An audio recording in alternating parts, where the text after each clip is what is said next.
प्यारे बच्चों नमस्कार। नवीं की गणित के चैप्टर 1 के क्वेश्चन हम सॉल्व कर रहे हैं और इसके जो मुख्य आउटकम्स थे ना, उसमें सबसे पहला संख्या पद्धति यानी संख्याओं के प्रकार, ये हम पहले इस पर वीडियो दे चुके हैं।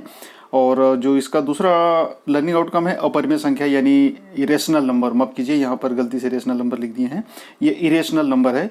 तो अपरिमेय संख्याओं के बारे में भी हम इसके पहले इसकी मुख्य अवधारणा के लिए वीडियो दे चुके हैं। तो इस लेसन में हम बात करेंगे एक अपरिमेय संख्या वर्गमूल 3 √3 का स्थान निर्धारण करने का। तो इसका अर्थ होता है कि संख्या रेखा पर वर्गमूल 3 को निरूपित कीजिए। तो प्यारे बच्चों, इस तरह के प्रश्नों को हल करने के लिए सबसे पहले हमें वर्गमूल 2 को संख्या रेखा पर कैसे निरूपित करते हैं ये याद होना चाहिए, ये पता होना चाहिए। तो ये पूर्व ज्ञान है।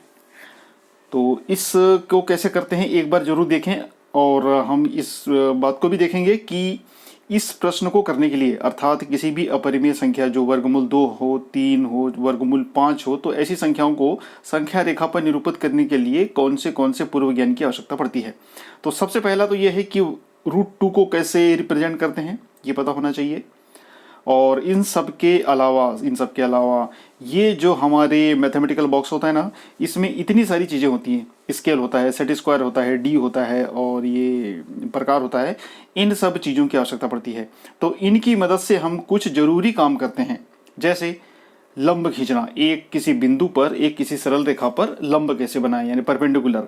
तो उसके लिए एक तरीका ये बड़ा आसान है कि सरल रेखा के बिल्कुल समानांतर पैरेलल आप एक स्केल रख लें और उसके बाद जिस बिंदु पर हमें लंब खींचना है, जैसे कि यहाँ पर हमने एक पॉइंट बना रखा है, यहाँ पर एक आप ये एक सेट स्क्वायर रखें 90 एंगल वाला, और इसके समानांतर बिल्कुल इसके एक साइड के बराबर पेंसिल से एक सरल रेखा खींच दे, तो ये इस पर लंब बड़ी आसानी से खींचा जा सकता है। तो बस ये दो टूल्स की हेल्प से हम लंब खींच सकते हैं।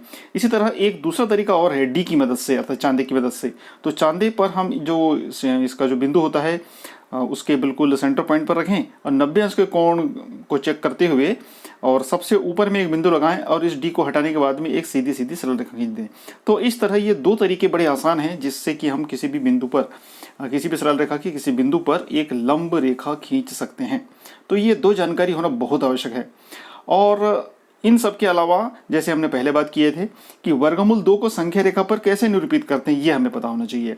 तो ये हमने पिछले वीडियो में भी बात की थी, एक बार फिर से हम इस चीज़ को रिपीट करते हैं। सबसे पहले हम क्या करते हैं, एक संख्या रेखा बनाते हैं जिसके राइट साइड में धनात्मक संख्या होती है, लेफ्ट में ऋणात्मक होती हैं और इसके सेंटर में शून्य पूर्णांक होता है। तो इसके शून्य पूर्णांक के स्थान को हम बिंदु O माने संख्या रेखा पर, और उसके एकक लंबाई यानी एक लंबाई जहां पर पूर्णांक 1 है उसके समानांतर उसके समकक्ष एकक लंबाई हम इसको कह सकते हैं। ये सेंटीमीटर हो सकता है, इंच हो सकता है, आप स्केल से नाप कर देख लें। तो इस तरह OA एक रेखाखंड हमने इस पर हाईलाइट कर दिया, बना दिया। अब इसके बाद जो इसका बिंदु A है ना, यहाँ पर हमें लंब खींचना है बिंदु A पर। तो हमने इसके पहले थोड़ी देर पहले कुछ तरीके आपको बताए थे। तो बिंदु A पर आप लंबी खींच लें और उसके बाद जितनी लंबाई OA की होगी ना, उतनी ही लंबाई AB का एक रेखाखंड हम बना लें। तो इस तरह OA बराबर AB, दोनों सेम हो गए, ये भी एकक लंबाई, ये भी एकक लंबाई, AB भी। और इस तरह यहाँ पर हम पाइथागोरस प्रमेय का उपयोग करें क्योंकि ये OB को मिलाने पर एक समकोण त्रिभुज बन जाता है। तो इस तरह अब हम पाइथागोरस प्रमेय का उपयोग करेंगे तो OB का मान आ जाएगा वर्गमूल 2। अब यहां पर हम क्या करते हैं कि वर्गमूल 2 को यदि हमें रिप्रेजेंट करना हो तो ये तो बड़ा आसान हो गया। O को केंद्र मानकर OB लंबाई का एक चाप खींचते हैं जो संख्या रेखा को P पर काटता है। तो O से लेकर P अर्थात OB बराबर √2 होता है। चूंकि हम प्रश्न कौन सा कर रहे हैं, √3 को नंबर लाइन पर रिप्रेजेंट करने का कर रहे हैं, तो फिलहाल हम इस चाप को खींचने की यहाँ आवश्यकता नहीं है बस। लेकिन इसके साथ में ये जो स्टेप्स हैं, ये सारी स्टेप्स जैसे जैसे आपने काम किया वैसे वैसे लिखते चले जाएं, और उसी के साथ में ये एक छोटा सा पाइथागोरस प्रमेय का कैलकुलेशन भी हमको करना होता है। लेकिन इस प्रश्न में हम स्टेप्स तो जरूर लिखेंगे, लेकिन ये स्टेप्स और आगे बढ़ेंगी। अब आगे कैसे बढ़ेंगी, क्योंकि अभी तक हमने यहाँ पर क्या किया है, वर्गमूल 2 इस स्थान तक हम आए हैं, अभी चाप अभी हमें नहीं खींचना है। तो उसके लिए अब हम इस चित्र की मदद लेते हैं। तो सबसे पहले हम क्या करते हैं, सबसे पहले हम एक सरल रेखा खींचते हैं। ये वर्गमूल 3 को संख्या रेखा पर प्रदर्शित करने का ये इसका फाइनल डायग्राम है। तो सबसे पहले हम क्या करते हैं, इसके जहाँ पर शून्य पूर्णांक है उस स्थान पर हम इसको सेंटर पॉइंट O मानते हैं, और शून्य और एक इन दोनों के बीच में OA बिंदु हम ले लेते हैं एक रेखाखंड एकक लंबाई का, और उसके बाद इसी की समकक्ष लंबाई हम बिंदु A पर एक लंब खींचते हैं और इसी के समान लंबाई का एक लंबाई का एक रेखाखंड AB बना लेते हैं। और उसके बाद यहाँ पर हम पाइथागोरस प्रमेय लगाते हैं OAB में, तो ये जो OB का मान है ये वर्गमूल 2 हो जाता है। अब हमें यहाँ पर ये चाप जो खींचा है बिंदु P पर ये वर्गमूल 2 को दर्शा रहा है। इस प्रश्न में इस चाप को खींचने की बिल्कुल आवश्यकता नहीं है, लेकिन चाहे तो खींच सकते हैं, ऐसा कोई समस्या नहीं है, क्योंकि हम जिस उद्देश्य के लिए ये डायग्राम बना रहे हैं, जो प्रश्न हमें करना है वो तो अभी आगे आने वाला है। अब इसके बाद क्या करें, अब इस पुराने हम ट्राइंगल को भूल जाएं। अब हम क्या करें, इसके बाद जो अगला स्टेप्स हम लिखेंगे वो OB अब हम यहाँ पर एक नया त्रिभुज हमें बनाना है। कैसे बनेगा, बिंदु B पर अब हमें एक लंब खींचना है। कौन सी सरल रेखा होगी, OB सरल रेखा या OB रेखाखंड के बिंदु B पर एक लंब खींचे। तो यहाँ पर हमें अब यहाँ D रखना है या फिर स्केल जो भी आप रखें, तो BCA का लंब खींचे। BCA अपने एक लंब खींच दिया, और इस तरह जिस तरह हमने एकक लंबाई इधर ली थी उसी तरह एकक लंबाई BC की भी लेना है।